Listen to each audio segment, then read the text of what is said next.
Cerita novel Kaisar Penentang Langit. Selamat menyimak dan menikmati. Bab 2848. Cici. Menghadapi kekuatan King Hua, Lin Yan langsung berubah menjadi pulau es yang besar. Napas es langit di dalamnya dilepaskan. Pulau es itu berdekatan dengan pegunungan vulkanik, tetapi kedua kekuatan itu sangat kontras. Kemudian kedua kekuatan itu menyatu menjadi satu. Ini adalah kekuatan es dan api. Kedua kekuatan itu berguling dan berputar, bersaing dengan kekuatan King Hua. Dalam sekejap, semua jenis napas memenuhi keempat arah. Duel yang kuat itu membuat tubuh King Hua gemetar. Kamu menang. Menatap Lin Yan, King Hua berbicara. Dia tidak melakukan gerakan yang lebih kuat, juga tidak bertarung dengan Lin Yan, hanya tiga kata sederhana. Kamu menghancurkan seni bela diri alam Tianshengku di tingkat kecil alam Tiansheng. Jika kita berada di alam yang sama, aku tidak sebaik kamu. Menatap Lin Yan, King Hua berbicara, dan kemudian dia memberi jalan agar Lin Yan bisa melangkah ke pintu ini. Begitu kamu masuk, itu adalah gunung ke-8 yang sebenarnya. Menatap King Hua, Lin Yan mengangguk.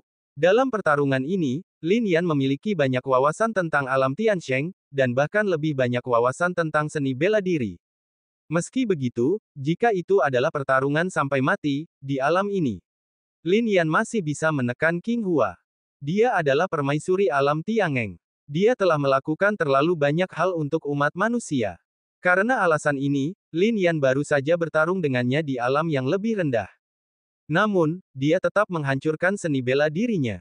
Setelah melewati pintu ini, gunung ke-8 terlihat. Di sini, auranya sangat misterius. Selain itu, tidak banyak orang di sepanjang jalan. 7 gunung pertama dapat dimasuki secara kebetulan atau keberuntungan. Namun, untuk memasuki gunung ke-8, Anda membutuhkan bakat dan kekuatan yang kuat.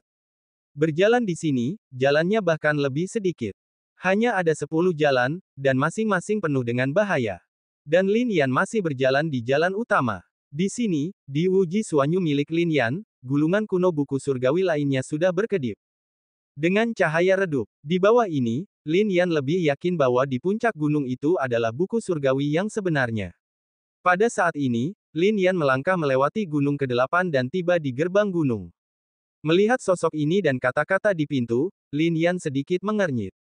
Orang pertama di alam pemenggalan dewa. Alam ini sedikit mengecewakan Lin Yan. Ketika dia melintasi para dewa, Lin Yan telah memenggal banyak dewa, dan fondasinya di alam pemenggalan dewa sangat dalam. Menghadapi orang pertama ini, dia melampauinya terlalu jauh. Dengan satu kekuatan, dia menyapu orang ini dan melangkah ke gunung ke-9. Di gunung ke-8 ini, ada banyak harta karun langka. Ada juga ramuan obat tingkat kaisar, dan Lin Yan juga memetik banyak. Jika bukan karena aturan di sini bahwa setiap orang hanya dapat memetik 3 tanaman, Lin Yan bahkan dapat menggali seluruh gunung. Meskipun itu adalah konsentrasi pikiran, itu dapat dibawa kembali ke kenyataan setelah memetik. Dunia semua roh itu misterius dan menakjubkan. Gunung ke-9 sangat luas, dan hanya ada 3 jalan menuju puncak gunung. Masing-masing sangat berbahaya. Di jalan, ada pikiran yang terbang melintas, dan mereka semua adalah orang kuat kuno yang sebenarnya. Sangat sedikit orang yang bisa melangkahkan kaki ke gunung ini dari zaman dahulu hingga sekarang. Sekarang, hanya Lin Yan yang tersisa. Dia sendirian di sini, menatap jalan tempat putih ekstrim dan hitam ekstrim bertemu dalam keheningan, seolah-olah itu adalah separuh hidup dan separuh mati. Persimpangan hidup dan mati sangat mengejutkan. Sebuah jalan meliputi hidup dan mati, dan berisi siang dan malam. Di siang hari, cahayanya menyilaukan. Ada bunga matahari legendaris yang mekar di sini. Bunga ini dikatakan tumbuh di dalam matahari. Saat mekar, ia mengandung jalan agung langit dan bumi. Ini adalah kekuatan yang murni. Sangat sulit bagi yang kuat di dunia untuk melihatnya. Bahkan jika para kultivator di dunia seperti tubuh matahari, mereka hanya dapat menggunakan kekuatan matahari dan mengubah kekuatan matahari menjadi matahari untuk bertarung. Di masa lalu, kaisar dapat mendekati matahari. Namun sekarang di era ini, kekuatan matahari dihidupkan kembali bersama dunia, dan saya khawatir hanya reinkarnasi yang dapat mendekati matahari. Dahulu, mungkin untuk mengendalikan matahari dengan satu tangan. Sekarang, di era agung, semuanya mustahil. Bunga-bunga seperti itu mekar, seolah-olah ada matahari yang terkandung di siang hari. Selain itu, tidak hanya itu, ada makhluk lain yang meraung. Di siang hari, unicorn membuka matanya, naga api membubung ke langit, dan ada juga sungai api yang mengalir dengan magma. Di bawah mata langit, semuanya dapat dilihat. Namun, di malam yang gelap itu, terdengar suara-suara mengerikan dan lolongan panjang, hampir seperti suara hantu menangis dan serigala melolong. Mata Lin Yan yang menatap langit tidak bisa melihat apa-apa.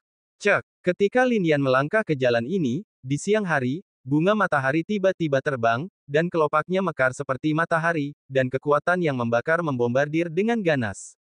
Bang! Lin Yan jatuh dengan satu kaki, langsung menghancurkan kelopaknya. Namun, kemudian pedang besi keluar dari kegelapan tanpa tanda apapun, tanpa suara apapun. Bahkan jika Lin Yan bereaksi dengan cepat, dia tidak dapat menahan pedang ini sekarang.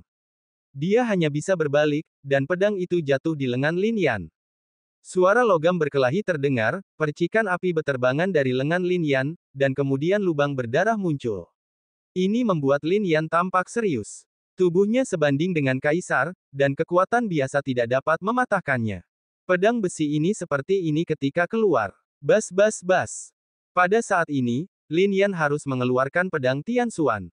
Tidak ada pikiran yang kuat yang menjaga gerbang di sini, jadi dia dapat mengeluarkan harta karun itu. Ketika pedang Tian Xuan muncul, energi pedang di sekitarnya langsung berkumpul. Klak klak klak. Pada saat ini, dalam kegelapan, senjata datang dari segala arah, berisi ribuan niat membunuh, tetapi di bawah kekuatan pedang Tian Xuan, semua senjata ini berhenti di tempatnya.